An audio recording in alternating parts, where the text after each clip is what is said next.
Sponsored by Dennis J. Courtney, M.D., Director of the Courtney Medical Group, located at 3075 Washington Road in McMurray, Pennsylvania. For more information or to make an appointment, call 724-942-3002. That's 724-942-3002 for Dennis J. Courtney, M.D.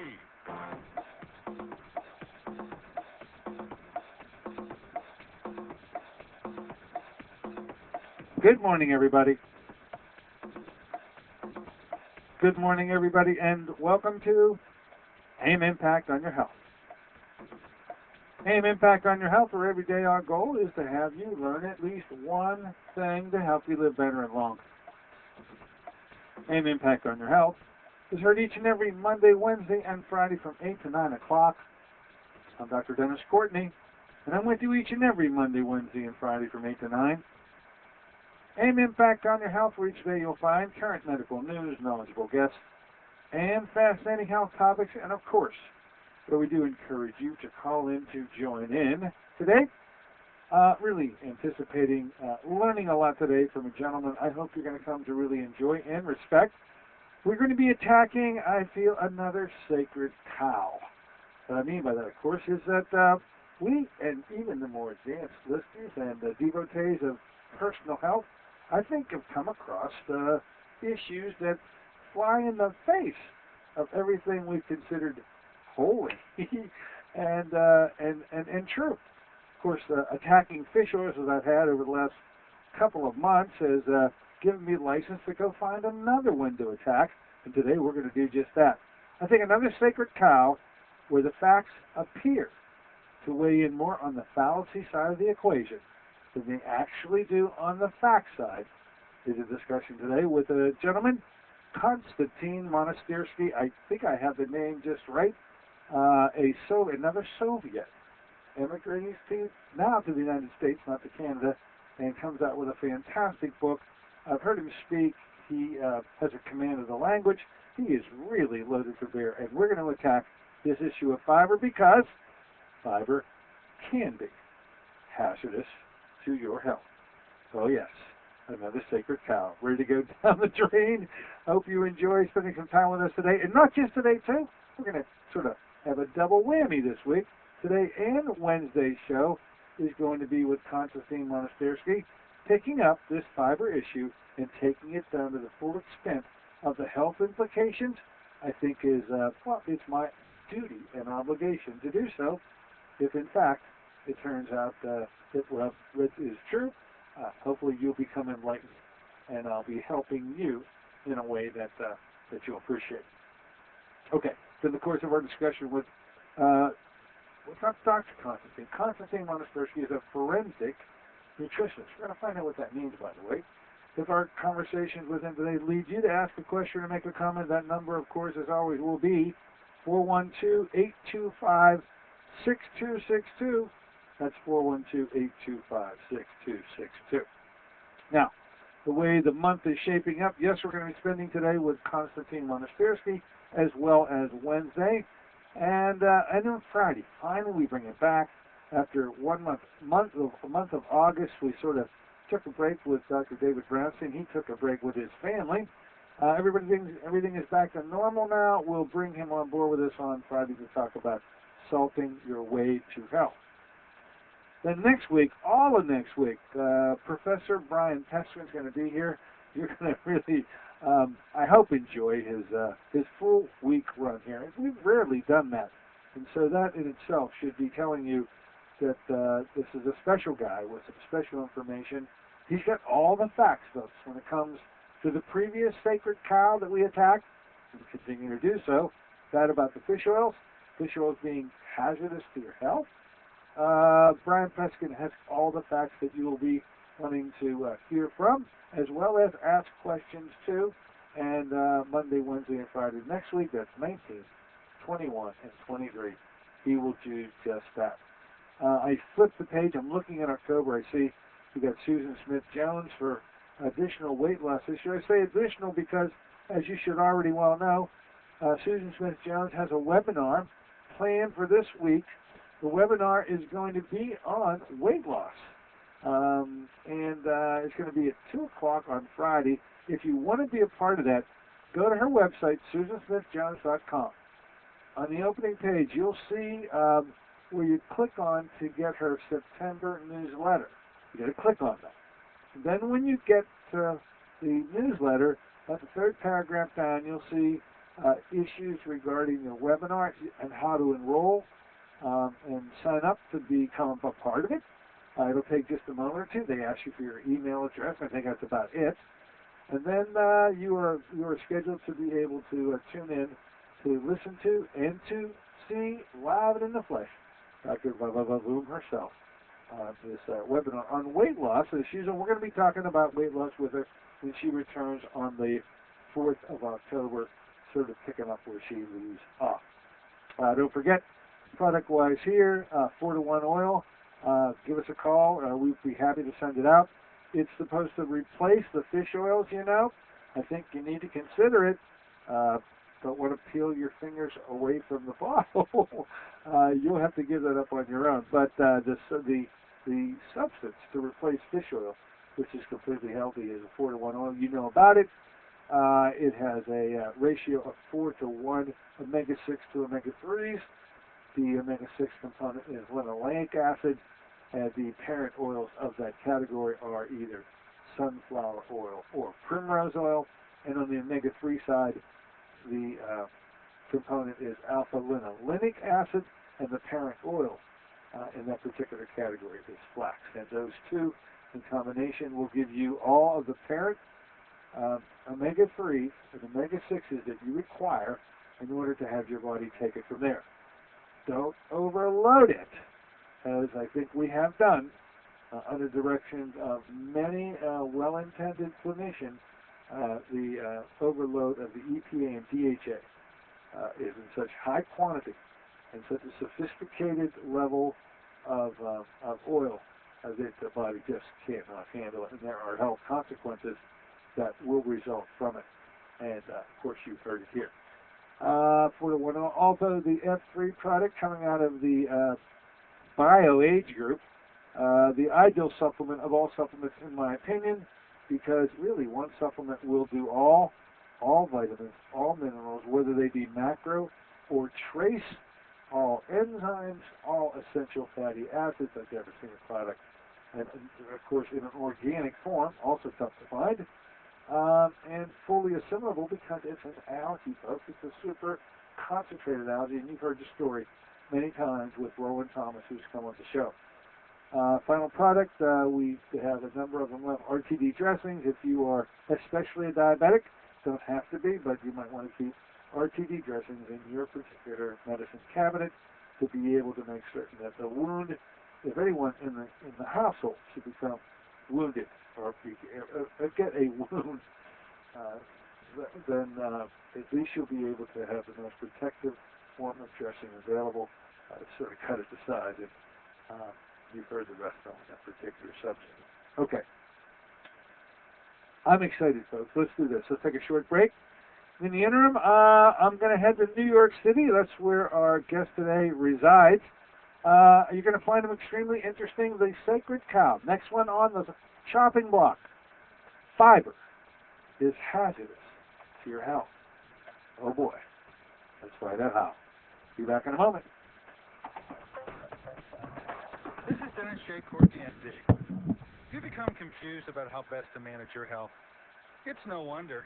It seems that every time you turn on the television or radio, another expert has yet another suggestion for you to follow that seems to be reasonable enough, but no matter how dutifully you follow the instruction, it just doesn't quite produce the results that you are looking for.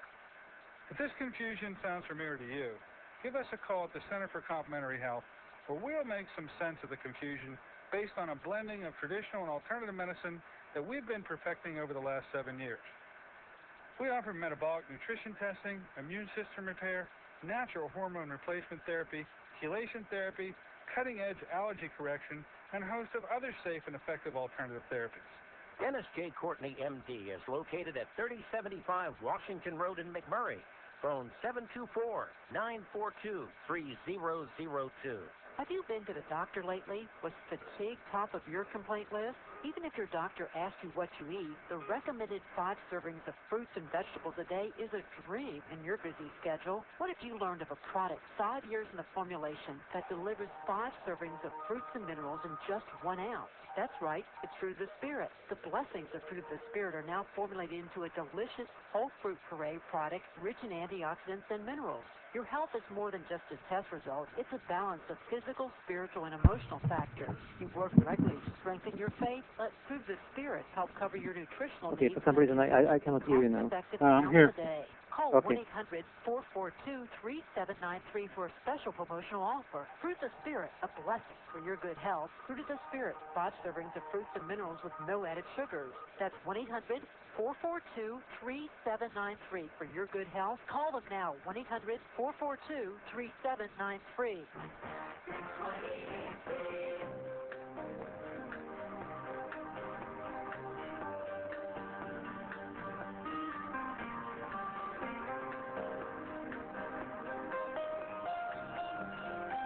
Good morning, ladies and gentlemen. Welcome back once again to AM Impact on Your Health. Right here on KHB 620 each and every Monday, Wednesday, and Friday from 8 to 9 o'clock. I'm Dr. Dennis Courtney with you today on a Monday version of the show. We've been over the tragedy of 9/11. It's now in the history books in terms of the 10-year anniversary. Today, we are embarking on another attack of our own. Many of these issues just keep coming at me, and then when I see one, when I read about one, and see a great error being committed by both myself as well as many of my colleagues, I look to bring that information to you. We've attacked a number of so-called sacred cows. We are about to take on another biggie. We're going to do so with the help today of an expert on this particular subject, a Soviet immigrant who's now all American, absolutely. His command of the language is excellent. His command of this topic is unparalleled. I got to tell you, his name is Konstantin Monastyrsky. He's with us right now. Mr. Monastyrsky, welcome aboard, and thanks for coming aboard today. Good morning, Dr. Courtney. Good morning, everybody in Pittsburgh. Thank you very much for inviting me in. It's a pleasure to be on your show, and I'm absolutely amazed by your openness. It's unparalleled for physicians to do what you do. Thank you so much for that comment, and your expertise in this area allows me to be emboldened to make such statements. It's after reading and listening to much of what you have to say, Konstantin, that I really feel that we have to take this one on. We've really got to bring this to our listeners. They are so enlightened, but yet I think because of the direction that we've given them, and I think from my perspective as a physician, I've helped.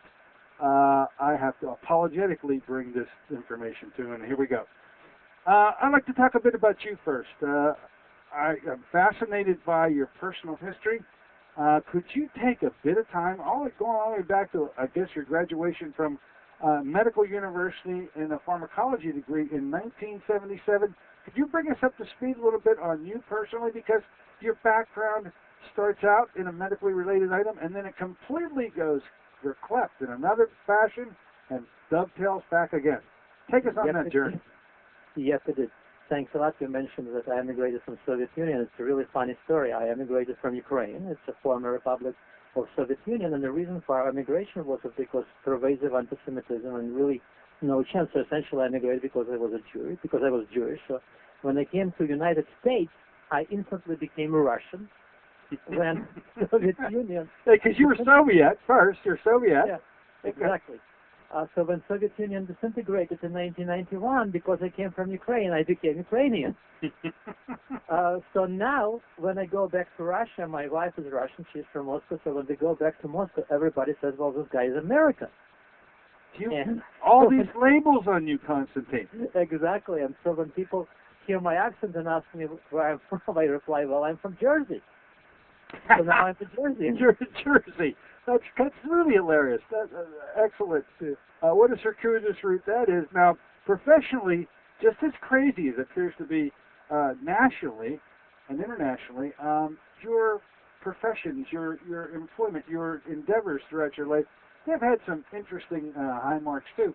Take us through, because yes, you may have come and emigrated here, but you didn't move in the medical arena at all. You moved into the high technology field of Wall Street, for God's sake. A little bit on that, please. Yes, it's true.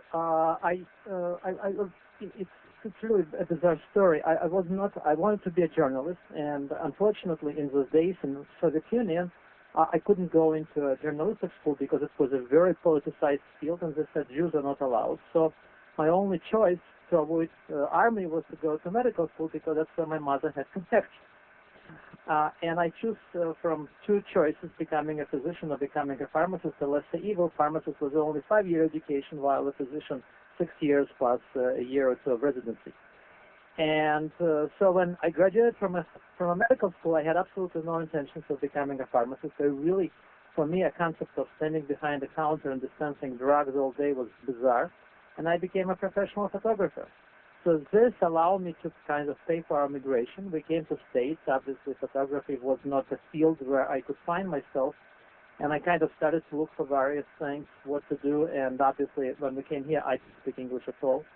And my first job was selling insurance to Russian immigrants. And then I got bored 2 years in and and went into alarm field, installing alarm systems.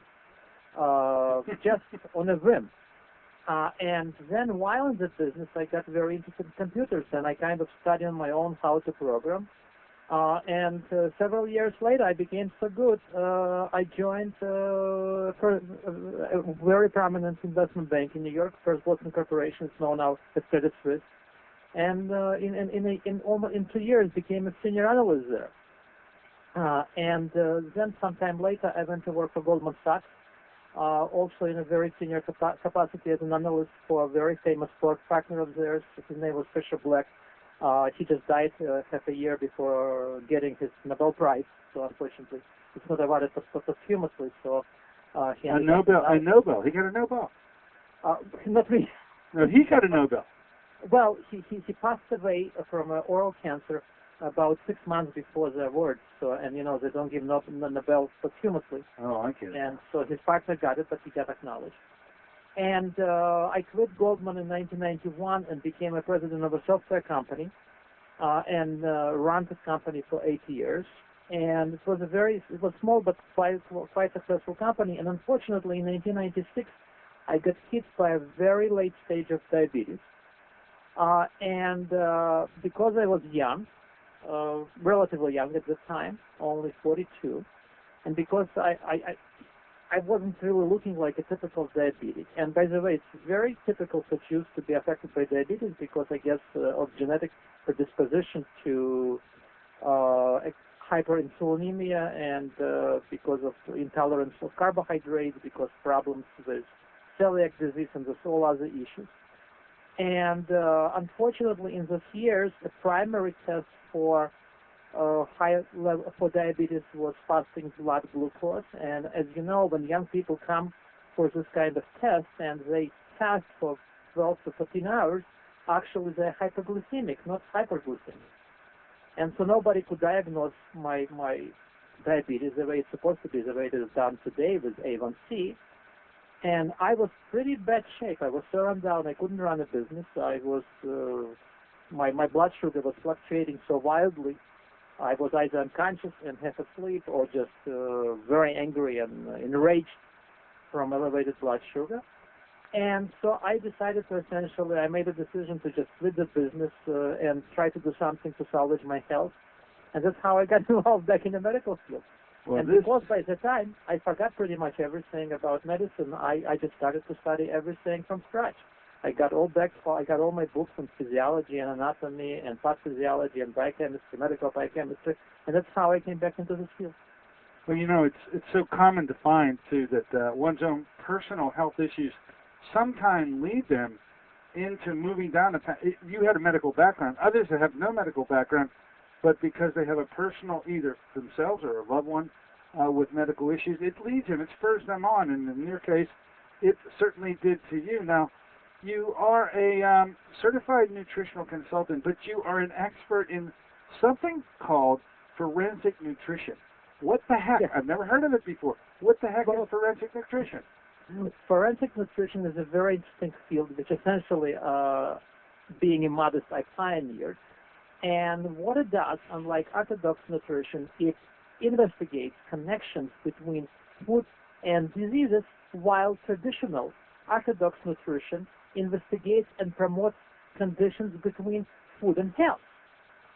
So in practical terms, it means that traditional nutrition seeks out how to use food to improve health using a very simplistic approach. If one apple is good for you, then more apples are better. If water is good for you, then more water is better. If fat is bad for you, then less fat or no fat is even better. So this kind of seemingly logical and without a doubt well-intentioned deductive reasoning gave birth to what I call nutritional engineering. It is practically prominent and dominant in the United States because anyone with a big mouth, good looks, and top agent, and a bit of luck can get a publishing contract, get on TV, and sell a ton of diet books. But unfortunately, making those deductive connections the way Sherlock Holmes did, and it's not really working that well in medicine.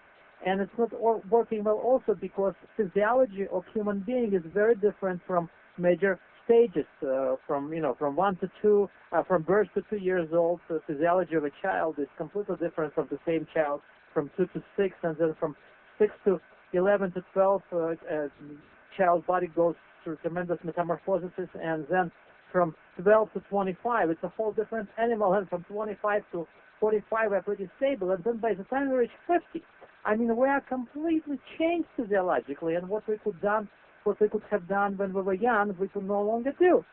But approach is the same: less fat, more fiber, more water, and unfortunately, that runs us into very heavy diseases. And so that's what forensic nutrition is, to find out, is it really good for you to have too much water? Is it really good for you to have no salt? Is it really good for you to have excess fiber in your diet? Is it really good for you to eat? Is it really one apple a day will keep a doctor away? And so when you start investigating it from that approach, you're finding out that no, it's all wrong. Especially it's wrong in certain life stages. And that's what forensic nutrition is all about. And I hope this field will become more and more prominent as we go along, because only using this scientific approach, we can really prove it that, traditional ways or thinking in a very simplistic terms really not good for human health, not good for longevity, not good for productivity, not good for performance, not good for health, and especially nowadays, it's not good for your pocketbook, because once you become sick, you really become poor. Wow. Great answer to a simple question, but I think you have hit so many points along the way. This issue of fiber, we're going to be attacking the fiber issue today. In your own health issues, when they befell you, in the late 90s there, as you yourself were not doing well, you say you're diabetic. I read about the fact that this progressed to a condition of IBS, irritable bowel syndrome, and I was interested in the fact that your medical advice, no matter where you went and who you saw, kept being a trilogy of recommendations, which were eat fiber, drink water, and exercise. I mean, learned doctors, very intelligent people, were telling you to do the same three things. Could you give me a moment or two on how that must have sounded from you as a patient in hearing this advice all the time? Well, I am, a lot of people, when they read my books and or when they go to my website or when they hear me speak, they think that I am an antagonist to what doctors do. And actually, my closest friends are physicians. And I have tremendous respect for what doctors do. And what a lot of people don't realize is that it is not a doctor's job to teach us to eat, because doctors are not taught nutrition. Nutrition is a very complex field, and as a pharmacist, I'm actually better prepared to understand this field, because connection between what we consume and what happens to our health is more prominent in pharmaceutical studies. But even then, average pharmacists, average physicians, or even average dietitians, they really don't spend as much time with all aspects of nutrition as we think they do. And so if you go to your gynecologist, or you go to an eye doctor, or you go to your urologist, or you go to your family physician, and you ask him or her a question about nutrition, that's the wrong question to ask. You go to a doctor to really, and a doctor is a very, very expensive resource. And you really go to a doctor when you're sick. But, like the way you would not ask a waiter in a restaurant what to eat, you will only ask a waiter what what dishes. What's good on the menu? What is good on the Exactly. menu? Yeah. Exactly. So doctors are not cooks. Doctors are not menu designers. Doctors are not dietitians. Doctors are not nutritionists. Doctors are a class, a resort of, you go to a doctor when you really have a problem. And you really can't expect a doctor to tell you. And the problem with this is because doctors are not so well familiar with the subject, everything that they learn or hear in the continuous education courses or from a popular press or from a medical press, they actually apply to themselves. So when I went to a doctor in 1985 saying, "Doctor, I have a problem. I'm kind of constipated. I quit smoking and my body is not functioning as well as it did before. What should I do?" And he naturally said to me, "Listen, Konstantin, I think having more fiber, drinking more water, and eating less fat will really help you to solve this problem." And that's what I did. And, believe it or not, I bet this doctor did the same thing for his own diet and for his diet, for the diet of his wife and his family and his parents. And because everybody is saying, it's a group thing, it's a predominant concept of what's right and what's wrong. Let's have more fiber, more water, and more exercise. And you know what? At the time, in 1984, I was only 30 years old. And it worked great for me because fiber is a very effective heart laxative. Fiber bulks up your stools. Fiber blocks assimilation of water inside your small and large intestine. And it really improves the specific function of your body. But, what's good for you at 30, at 45, it becomes a disaster because blocking digestion in my small intestine led to malnutrition, and because bulking up my stools led to hemorrhoids and led to irritable bowel syndrome. And when you combine the two conditions, malnutrition on one hand and IBS on another hand, and on top, because I was vegetarian and was consuming excessive amount of carbohydrates, I ended up with blood sugar, with diabetes, elevated blood sugar. And that's what it led to. Wow. But unfortunately, in the beginning, it worked well. And Now, that's how people are fooled. there's a quote here. I say a quote from you because I've done so much reading now of the stuff you put out, and a lot of the stuff that you have on your website. We're going to get to that in a minute too. I want our listeners to be able to go there. But here's a quote from you, Konstantin, and it goes something like this. This is with respect to fiber. You say, "There is no truth to the fact there is any benefit." Now I'm going to underline the word any benefit to fiber. That's your quote. Back that one up, please. There are a lot of false claims made about fiber, and you have to realize where the claims are coming from. They're coming from people who benefit financially from peddling fiber. Fiber, in essence, in the early 90s became a health food. So if you're a cereal manufacturer like Kellogg or Post, and when you add fiber to a morning cereal, now instead of being like a carbohydrate, sugar-loaded junk for your children and a fast food, it suddenly becomes a health food, simply by adding fiber. And what kind of fiber they add? They add bran. And what is bran? Bran is something that was essentially a byproduct of processing wheat, and it was sold for pennies per pound for essentially feeding livestock. So now we can buy this junk, add it to fiber, charge premium for it, and call it a health food. And obviously, when you are a cereal manufacturer and you're on every morning TV show, you're in every magazine, you're in every kiddie book, people at one point or another, if you tell them incessantly, day after day, fiber is a health food, fiber is a health food, fiber is a health food. At one point or another, everybody is believing fiber is a health food. It's called groupthink. But in truth, fiber was never a health food, and there is nothing healthy about it. Fiber is a cellulose. It's the same thing as paper on your desk, except with one issue. It doesn't have glue added to it. So when you swallow it, it assimilates into your body, it bulks up everything, and it has a very little health benefit. But let's, when making all those claims, a lot of people are saying, "Oh, this guy is crazy, there is no substance to it, give us a proof." Well, let's go proof by proof. There are a bunch of false claims made about fiber. Oh, your false claims. I love this. Ladies and gentlemen, Yeah. you got to, I think this is one of the, because you always mentioned, as you started, science should lead the way. Science should be what we follow, not folklore, not fallacy, but we need hard science. And I think that, once again, why I really invited you here and I'm so anxious to listen to anything you have to say, is you bring in the science. So we can go down through a list of so-called false claims. Okay, I got them 1 through like 7 or 8 here, and I think after we get through them, fiber is pretty much blown out of the water in terms of what we believe it to be, because science tells us something completely different. You did the science. How about, let me throw you this one. Fiber prevents, now here's the claim, right? Here's the claim. Fiber prevents colon cancer. I think we've all heard that. I think that's standard. Doctors say this. The people on the street say this. Fiber will prevent colon cancer. Well, you've got some science to say it does not do so. Go ahead.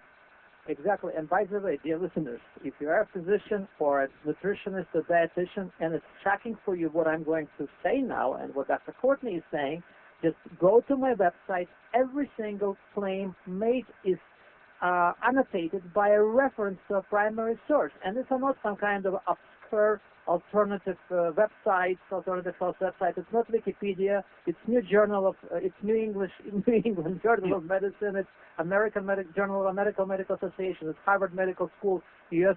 Food and Drug Administration. So you can read every site is gutsense.org, GUTSENS.org, or even simply just type Konstantin Monastyrsky in Google. Just Google me, and there is an enormous amount of references to this work because a lot of people will really find it very curious. Please go there. Let me just say, please go there, listeners. You will not be sorry that you made the trip. So let's take this first one on, because I believe this is a fallacy that we all hold dear. We do truly believe that fiber prevents colon cancer. The scientific data on this one is absolutely in the other direction. Take it away. And her is from Harvard School of Public Health. Harvard, no less. Harvard. Yeah, and this was 3-4 years ago. For years, and I'm reading from the quote, for years, Americans have been told to consume a high-fiber diet to lower the risk of colon cancer, mainly on the basis of results from relatively small studies. Larger and better designed studies have largely failed to show a link between fiber and colon cancer. And U.S. Food and Drug Administration adds to the same subject, and it was an outcome of a lawsuit, docket number so and so, letter regarding dietary supplements self-claim for fiber with respect to colorectal cancer.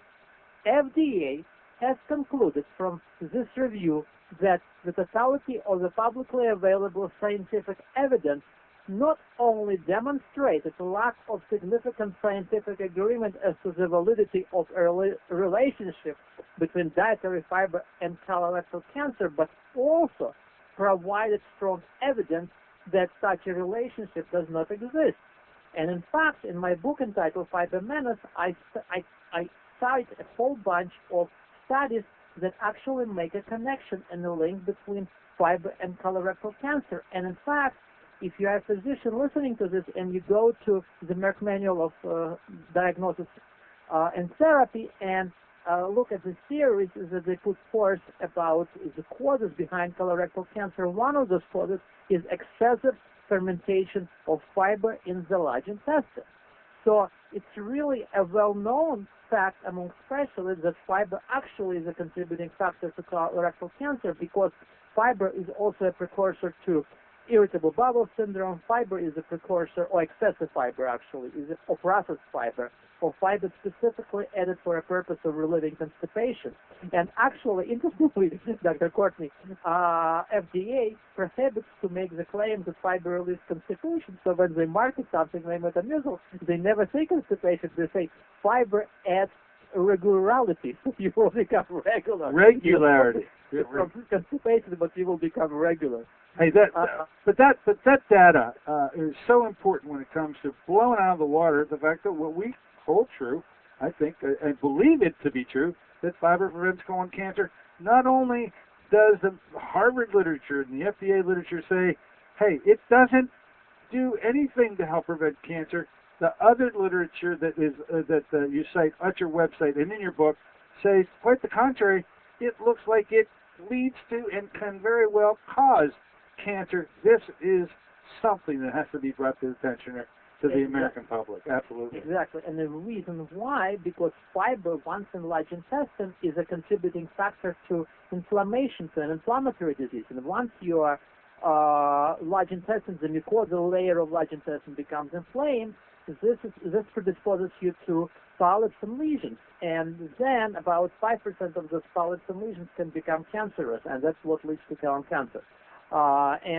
Fortunately, I mean, it's a huge problem, but fortunately not as huge as it is being presented, statistically speaking. Let's go to false claim number 2, which is very, very important to women who listen us, to women listeners, breast cancer, and especially to ladies who are in their 40s and 50s, when really fiber starts to wreck their health. And a lot of women take fiber because they believe it will help them to prevent fiber cancer. Breast cancer. And here is a small quote from, and now, fiber directly does not prevent cancer, and fiber directly does not cause breast cancer. But fiber is a part of a diet high in dietary carbohydrates. It takes about 5 to 10 grams of fiber. It takes about 5 to 10 grams of dietary carbohydrates for every gram of fiber. Let's say if you want to have your 30 grams of fiber from natural sources, not from synthetic, not from artificially processed sources like Metamucil, you will have to eat, to just get 30 grams, you will have to eat about 12 fruits a day. And that's about 300 to 400 grams of dietary carbohydrates. And when National Institute of Health studied a connection between high carbohydrate diet and essentially a diet high in fiber and breast cancer, here is what they found. A high percentage of calories from carbohydrates, but not from fat, was associated with increased breast cancer risk. And by the way, this is very, very simple to explain. People who consume a lot of carbohydrates, especially women, they tend to accumulate weight. They become overweight. And as you may well know, estrogen, and one of the precursors of breast cancer, excessive estrogen, is not only produced by ovaries, but it's also produced by adipose tissue, essentially by your body fat. And so when you're overweight, your body will produce much more estrogen, and that will contribute to pathology, which we know as a breast cancer. And so a connection is not really direct, but if you do follow this advice and go after high fiber diet, inevitably you will consume high carbohydrate diet, and it will not only cause weight gain, it will not only cause elevated blood sugar, it will not only cause high triglycerides, which are precursors to high blood pressure and then to heart attacks and all other conditions related to cardiovascular system, but it will also may contribute, especially if you have a predisposition to breast cancer, to excessive level of estrogen in your body, and that in turn may contribute or speed up breast cancer. So because of the carbohydrate connection, I think this is a component that most don't ever take on. We feel that fiber. Well, let's just jump to a claim that goes hand in hand with what you just said, where this is your false claim number 5. Fiber reduces appetite and enables weight loss. Because I believe people move to fiber. Everybody wants a salad. Let's have a big salad because there's no calories in this thing. Hey, you want to enlighten us on that one? There is absolutely no connection between fiber and appetite. To the contrary, fiber is a bulking agent. When you ingest 30 grams of fiber and it gets into your stomach, the first thing it will do, it will absorb all the water that is accumulated in your stomach. And guess what this will do? That will turn the 30 grams of fiber into 300 grams, and that will distend your stomach. And once your stomach becomes distended for a long amount of time, it becomes larger, it stimulates appetite. And the second thing fiber does, when, especially soluble fiber, when it enters your small intestine, it blocks the digestion of nutrients. In fact, when you ask a dietitian what's so magical about fiber in terms of weight loss, they say, well, it blocks the absorption of fat. But think with me, if fiber blocks the absorption of fat, what else it will block with that absorption? It will also block the absorption of vitamin K. It will block the absorption of vitamin A. It will block the absorption of vitamin D, and it will block the absorption of fat-soluble vitamin A. I'm sorry, vitamin E. So vitamin E is an antioxidant. Vitamin D is absolutely critical for your health. It protects you from osteoporosis, arthritis, and all those other conditions. Normalizes your blood pressure, improves your sleep and your mood. We know that vitamin A is absolutely critical for your eye vision, for your immunity, for making healthy children, for being fertile. And we know that vitamin K is absolutely critical for having normal coagulation. And if you don't, then you run into bleeding issue, and then you can die by drawing in your own blood. And that's what fiber does. But not only that, listen, if it can block absorption of fat, it can also block absorption of everything else. And when nutrients are blocked from being absorbed, what happens? You become hungry. Hunger is one of the motivating factors for you to go out and eat. And why do we need this motivation? Well, because we don't eat, we die from starvation. Why we die from starvation? Well, because it's malnutrition. And so people who are malnourished, they have excessive cravings for everything, for salt, for fat, for sweets, and cravings lead to overeating. And scientific studies, when they were done to prove it, they demonstrated that fiber has absolutely no connection to weight loss. Not only that, dietitians and nutritionists claim that fiber is inert substance, that you can eat it as much as you like and it will not turn into calories. This is absolutely not true. If you go on my website, there is a quote there from a journal of nutrition which says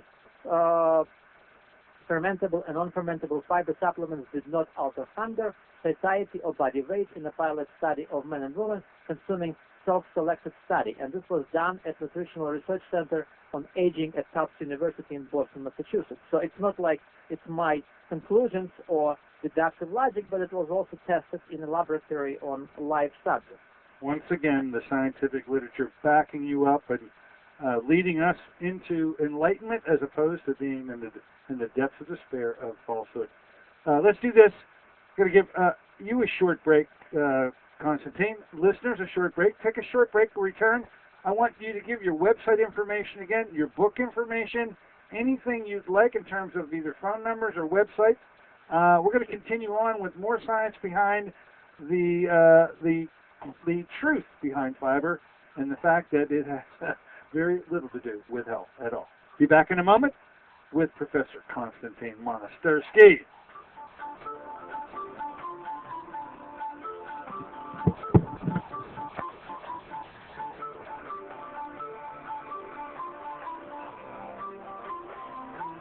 Help your family eat healthier? Instead of learning to disguise tofu in wondrous ways, how about some real nutritional power? If your family has the typical American palate for fries, pizza, and burgers, giving your family the blessing of good nutrition is a struggle.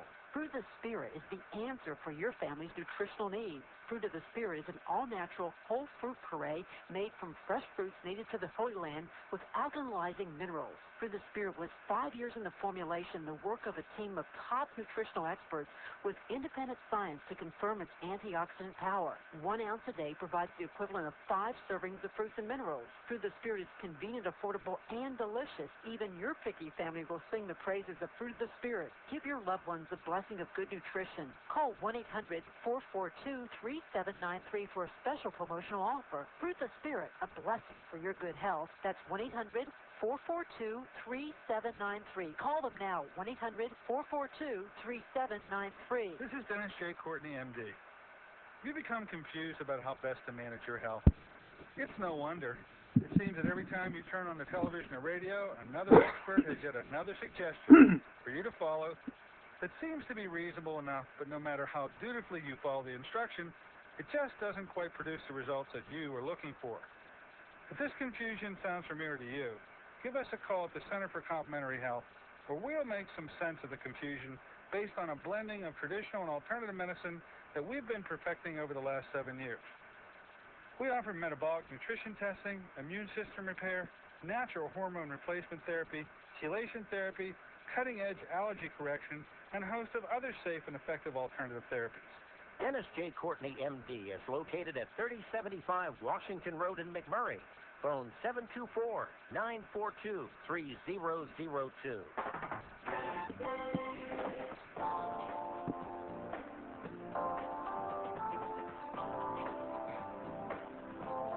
Good morning, ladies and gentlemen. Welcome back once again to AIM Impact on Your Health here on this Monday morning version of the show. awake and alert you are, I'm sure, because you're fascinated, as I am, with our today's guest. This issue of fiber fallacies, we have been fed a bunch of them. We're straightening them out with the science today to a gentleman who ought to know, a forensic nutritionist who comes to us with his book entitled Fiber Minutes. Konstantin, are you there, my friend? Konstantin? Yes, I'm here. Okay. How about this taking a minute or two? Give us the website information, what we might find there, other recommendations for getting information regarding your books, as well as any products you may have on your website. Go right ahead. Take it away. Thank you, Doctor. Well, very easy to find. Either you can type fibermenace.com or the site name I prefer, GutSense, gutsense.org or gutsense.com. And it's very easy to find. And essentially, all my work is about making sense out of nutrition so your gut stays healthy. That's about it. So you'll find everything. Or you can go on Amazon.com and just search for Fiber Menace. And if you're interested in the book, and it also is available in a Kindle format. Speaking of your book, I do want to point out, because you're not an alarmist to the extent that you're against fiber. In fact, I'd like to come to what you like to quote often, which is the first sentence of your book. If you consume, and here it is, folks, if you consume minor quantities of fiber from natural, unprocessed foods, there isn't anything wrong with it, because small amounts of natural fiber will not obstruct your intestines or cause diarrhea. Most of it will get fermented in the large intestines, and the remainder will not bulk up. This is with small amounts. Could you share with us, on the one hand, what is a small amount? Because I got a feeling that this 30 grams a day for an average adult is supposed, according to the recommendation, consume 30 grams of fiber a day. That's got to be way too much fiber now than what we know about fiber. What is the amount that somebody should be consuming? Well, predominant fiber in natural food is soluble fiber. And to get a lot of soluble fiber or insoluble fiber, let's talk about the difference between soluble and insoluble. Take an apple. Skin is insoluble. Everything else is soluble. Banana has no insoluble fiber. It has only soluble. And if you don't consume, to get 30 grams of fiber a day, you will need to eat, if let's say you want to get it from fruits, you will probably need to get like 5 or 6 apples, 1 orange, 2 pears, or 2 oranges. And that's, but also that's an equivalent of having almost like 12 tablespoons or 10 tablespoons of table sugar. So you cannot get, no matter how hard you try, if you consume a normal diet without processed food, diet without specifically added fiber such as bran, or diet without taking supplements from fiber or laxatives from fiber, there is absolutely no way you can get so much fiber into your system. And in fact, people who promote fiber, they say Americans do not get enough fiber in their diet. They only get 10 to 15 grams, and that's because they don't take added fiber. So if you consume a normal, reasonable diet, if your child consumes a normal, reasonable diet for his or her age, there is absolutely no way that you can abuse your body. The only way to abuse your body with extra fiber is to go to a food store and to buy a package of foods with a health claim that it has added fiber for your health. That's how you get. That's how you run into troubles eventually. And of course, we can't ignore the fact that there is a whole host of people out there, as they age, that move toward more and more amounts of fiber because of the ability to help them eliminate their bowel movements every day. Everything's structured around the bowel movement. Spend a moment, if you could, to talk about this phenomenon that occurs as we age that is promulgating more and more fiber, that you'll go out and not just get in your foods, you'll take the fiber, you'll take the Metamucil, you'll even have prescription forms of fiber to try to achieve greater amounts of fiber to eliminate. It's sort of a vicious cycle. Could you take a moment to explain that vicious cycle? Yes. As people get older, as everything becomes weaker, their colons become weaker as well, and they have problems eliminating. And today, a universal solution for fixing this problem is fiber, because presumably there is a false claim made that fiber keeps the colon clean. And actually, that is completely untrue. And doctors in the know, gastroenterologists who are specifically interested in this subject, and constipation is not a so-called organic disease, it's a functional condition. There is a very famous book read amongst gastroenterologists. It's called ROM3, the Functional Gastrointestinal Disorders. And how this book happens? That's a textbook. Excuse me? That is a textbook. It is a textbook for gastroenterologists, exactly. The most prominent GI doctors go to Rome, gather in a conference room, sit down, and discuss all those issues related to those conditions. And then they, from those talks, they come up with what is called consensus statements, and those consensus statements become this book. And here is what the book writes. There is little or no relationship between dietary fiber intake and whole gut transit time. People recommended, older people recommended to take fiber, with presumably a notion that their gut will transit faster, so they will have no problems. Second, from the same quote, constipated patients on the average do not eat less fiber than controls, meaning that people with constipation consume approximately the same amount of fiber than people who are specifically given fiber to see if it has any influence on constipation. And three, patients have lower stool weights and longer transit times than controlled by the treated with wheat bran or not. So you eat bran, you don't eat bran, the outcome is the same. And they add, and this is really paradoxical. At the end of this quote, they add, nevertheless, fiber-rich food and supplements are useful in treating constipation. So this is a kind of a paranoia. Yeah, it's just like a little conundrum. Don't take it, but by the way, take it. But it helps. Yeah, But in fact, it doesn't. And here is the pathway to damage.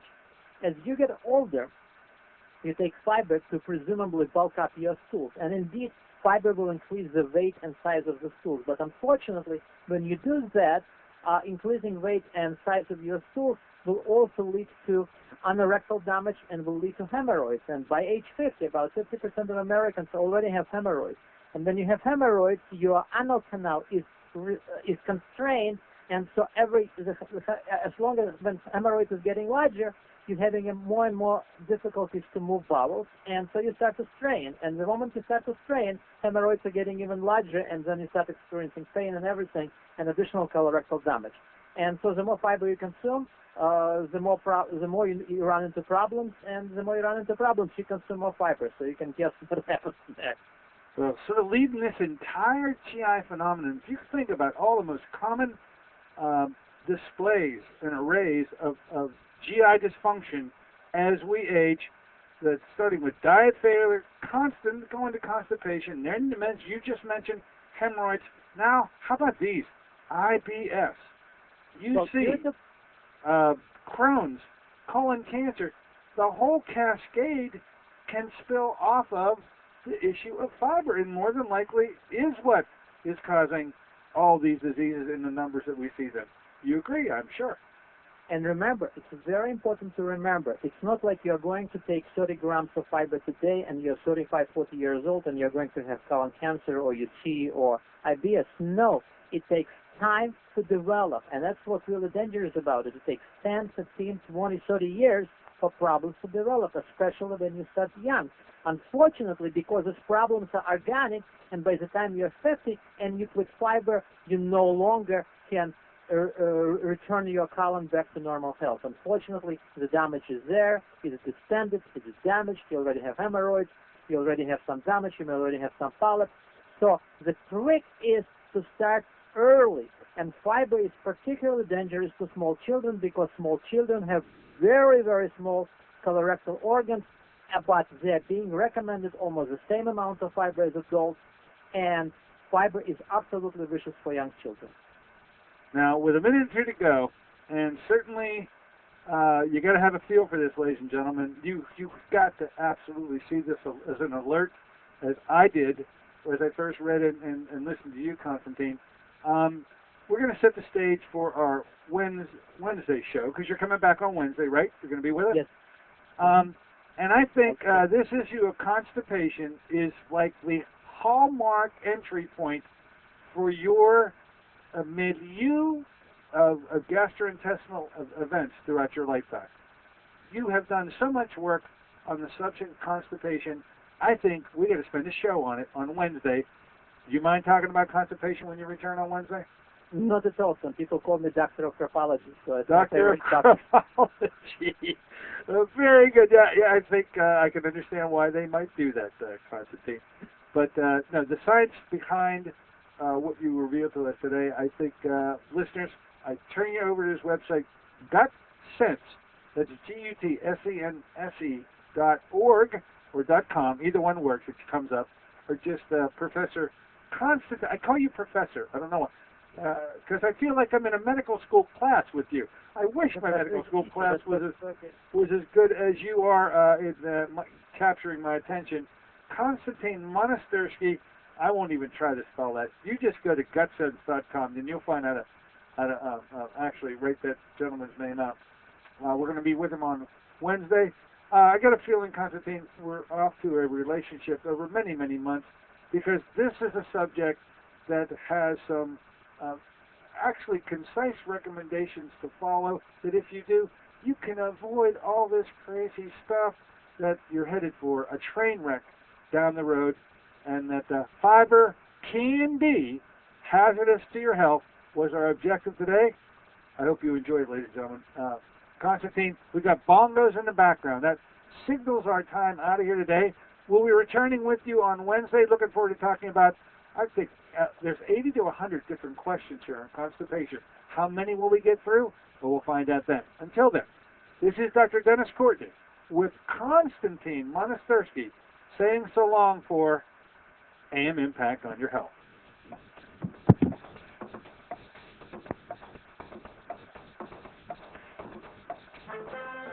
AM Impact on Your Health is sponsored by Dennis J. Courtney, M.D., Director of the Courtney Medical Group, located at 3075 Washington Road in McMurray, Pennsylvania.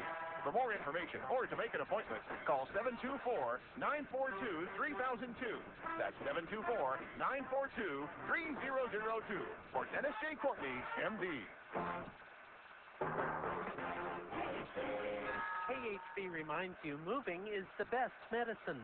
Did you know that for every 1 pound of weight loss, there is a 4-pound reduction in the load exerted on each knee? To learn more, visit fightarthritispain.org. New from Garden of Life, Vitamin Code Raw multivitamins. That's right, raw. They are made with the highest quality standards to preserve raw nutrients. Vitamin Code multivitamins are